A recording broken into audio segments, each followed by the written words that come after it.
May mga parcel tayo. Karamihan dito mga trabaho ko. Pero ito, order ko talaga siya para din sa flower bouquet na na-receive ko. Siyempre gusto ko siyang maingatan kaya din yung sa plastic. Lalagay ko siya sa plastic para hindi magunhan. Ayusin ko ito mamaya. Ayan. Tapos iba dito halos bukas na. So easy. Ayan. Ayan. Isang barley. Kasi ito tayo bagay na. Hindi ko na papakita sa inyo kung ano ito ba ayan. Dalawa siya. Ito, ayan.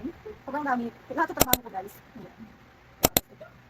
Pabango sa bahay guys. Alam ko trending to ngayon. Ito may bago tayo. Product from the abroad. Tapos ito. Padala din sa atin siya.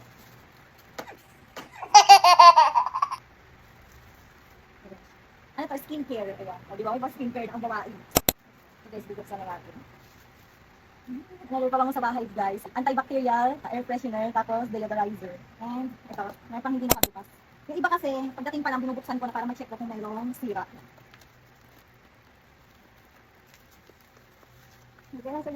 Ayan guys, sabon pala siya. Sakong-sakto mag-alaba ako ngayon. Ayan, powder wash. Isa ayan, hindi ko alam kung ano ba siya, kung parang downy ba siya or what. Basta ganun. Ang cute na kasi may mga maliliit. Ayan ho. Meron silang pa maliliit na ganyan. Tapos ito. Ayan guys, pahabol. Meron pa pala tayong ganito. O, alam niyo na. Pabahay na ni Kuya ang atake. Ayan. Thank you. Tapos ito, yung nag-trending na sisig sauce. Ayan, meron din tayo. Abangan yung mga video nito. Hello, sa mga seller dito. Thank you so much po.